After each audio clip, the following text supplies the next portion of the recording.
करीम भाई प्लीज सबको बताए, एक किया हवन में जो भी आहुति दे रहे हैं वो भगवान ग्रहण कर रहे हैं क्या? भगवान ग्रहण नहीं करते, देवता ग्रहण करते हैं हवन।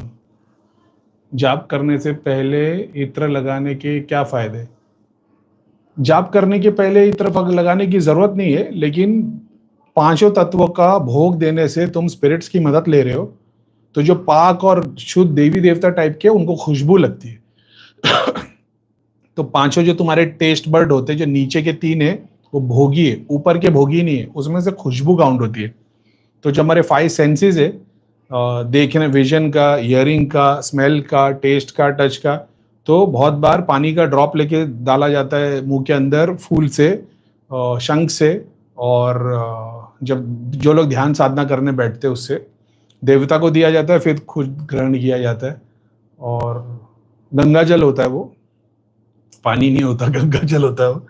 और खुशबू यूज होती है उसमें, मीठा रखा जाता है उसके अंदर। तो शक्कर तो बहुत टाइम के बाद है, पहले गुड़ यूज करते थे। तो ये पंचतत्वों की साधना, पंचतत्व को क्या बोलते, बैलेंस करके साधना में प्रोग्रेस करने को, जैसा मैंने बताया था, मैं बाय डिफॉल्ट करता चला गया कि मैं साउंड सुनता था, इसलिए ऋषि मुनि बोलकर ध्यान करते थे, बोलकर जाप करते थे, और वो वाइब्रेशन में होता था। जैसे पेट से ओम बोलना, नाक से ओम बोलना, नाक से ओम बोलोगे तो दिमाग सुन होगा, पेट से ओम बोलोगे तो दूर की शक्ति को खींच पाओगे, थ्रोट से बोलोगे तो सराउंडिंग तुम्हारी, मतलब वहां तक ओम जा पाएगा, पेट की आवाज ऊपर तक जाएगी। जब माइंड से बोलोगे तो फिर तुम और डेटी एक हो जाओगे।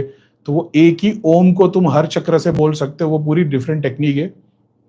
तो उसमें से एक है वो पांच सेंसेस को बैलेंस करने के लिए खुशबू यूज करना। और वो पांच सेंसेस जो तुम्हारी है, विजन, स्मेल, हियरिंग, टेस्ट और टच, ये एसोसिएटेड है पांच अपने उससे, आग, अग्नि, वायु, जल, प्रकाश, जो है ना, वो क्या बोलते हैं उसको यार, मेरे को वर्ड ही जाती रहते। तो पंचभूत, पंचभूत से एसोसिएटेड है। तो मैंने बताया था कि मैं बाय डिफॉल्ट करता चला गया, मैं साउंड सुनता था, और क्या बोलते थे, वो एल्पेन लीब में मेरे मुंह के अंदर रखी रहती थी, क्योंकि मेरी शुगर लोग हो जाती थी जाप करते करते। हालांकि वो नहीं करना चाहिए, लेकिन खासतौर पर डायबिटीज वालों को, लेकिन मेरे को आइडिया नहीं था, और खुशबू लगी रहती थी। तो वो फाइव सेंसेस मैंने आयुर्वेद में पढ़ा था एग्जाम्पल के तौर पे, कि तुम्हारा अगर जल तत्व तुम्हारा लो है तो तुम कड़वी चीज खाओ या खुशबू सूंघो। एग्जाम्पल बोल रहा हूँ, मेरे को क्लियर नहीं है, लेकिन उसमें पांचों सेंसेस के लिए ना आंसर दिया गया था कि अगर तुम्हारा वायु तत्व कम है तो उसके लिए साउंड सुनो, अगर तुम्हारा जल तत्व कम है तो उसके लिए मीठा चखो। तो मैं बाय डिफॉल्ट वो डेली प्रैक्टिस में करता था। समझ रहे हो कि मैं साउंड भी सुन रहा हूँ, उससे एक सेंस क्लियर हो रही है, खुशबू भी लगी हुई है, अतर और उसकी क्या बोलते हैं अगरबत्ती, बखूर जलते रहेगा, और टेस्ट के लिए एल्पेनलीबे मुंह के अंदर रखी है, और जाप तो मैं कर ही रहा हूँ, और त्राटक तो चालू ही है। तो वो वैसी पंच तत्वों से अपने पंच तत्वों को बैलेंस करके आगे बढ़ने में से वो एक यातर जो स्पिरिचुअल हेल्प में लगता है। अगर उसी टाइप में वही साधना के टाइम पे मैं अगर तुमको भोग रखना सिखा दूं कि फूल रखो, अगर सिंगल डीटी कर रहे हो तो कोई बात नहीं है, लेकिन अगर तुम मिक्स तुमने मेला बना के रखा है, वहां पे तुम फूल रखो, भोग रखो। अब वो पांचों फ्लेवर के डिपेंड करता है तुम्हारा कौन सा वाला काम है। ठीक है, प्रेत वाला काम होगा तो घर का पकाया हुआ खाना खिला देना, जैसा कान्हा जी के नाम से प्रेतों को पुजवाया जा रहा है। कृष्ण नहीं बोलना सिखा रहे, ठीक है, कान्हा जी बोलना ही सिखा रहे, ठाकुर जी बोलना ही सिखा रहे। नाम की महिमा को समझना, भगवान ने बता दिया, श्री कृष्ण ने भगवत गीता में कि वो मैं हूं, मेरा नाम, किसी और का नाम नहीं, वेरिएंट्स में भी नाम नहीं बताया। अर्जुन उनको अलग अलग नाम से पुकार रहा था, कृष्ण ने खुद को अलग अलग नाम से नहीं पुकारा है, ऐसे तो पुकारा है अलग अलग नाम से, लेकिन फिर तुम कृष्ण को नहीं पूज रहे, उसके स्वरूप को पूज रहे हो। तो जब कृष्ण अपने आप को बताते हैं कि मैं ये हूं, तो तुम फटाक से कृष्ण से फिर दूसरी जगह पे आ जा रहे हो। तो कोई बुराई नहीं है, लेकिन तुम्हारा वो पर्पस होना चाहिए।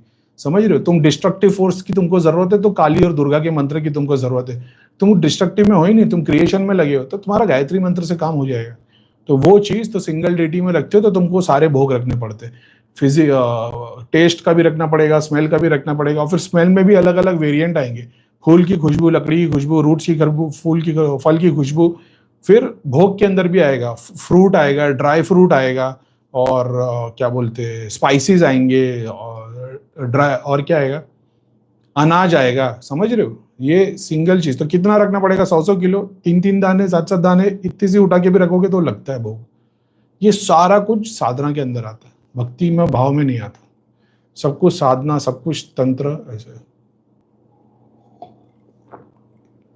तो क्या तंत्र बुरा है? तंत्र बुरा नहीं, साइंस इसका ये है ना, जैसे तांत्रिक के थ्रू, रिचुअल्स के थ्रू लोगों को जाने में एग्जैक्टली पता होता है कि वो कौन से स्टेज के बीच में।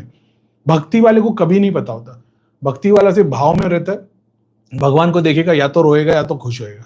वो रोएगा भी पेन में नहीं, लेकिन वो ब्लिस में ही रहेगा, लेकिन उसको कभी उसका स्टेज पता नहीं होता है। और अकॉर्डिंग टू भगवत गीता, अगर तुम मरने से पहले भी तुम्हारा 1% भी फेथ भगवान में नहीं है तो तुम पीछे हट गए, तुम फिर से योनि में आ गए। तो तुम सारी जिंदगी डाउट में थे और तुम्हारा मरने का टाइम आ गया, तो फिर तो तुम अगर सेल्फ डाउट में आ गए कि मैंने तो सुना था भगवान लेने अभी तक आए नहीं, तुमने ये सोच लिया अभी तक आए नहीं और फिर ही वो आ गया, तुम तो नीचे हट गए। तो वो एक है, तो वो भक्ति मार्ग में उनके पास आंसर नहीं होता, बस इतनी सी बात है। और जिसके पास आंसर है, फिर उसने कुछ बचपन में पहले कुछ अलग काम किया होगा, बाद में भक्त बना होगा।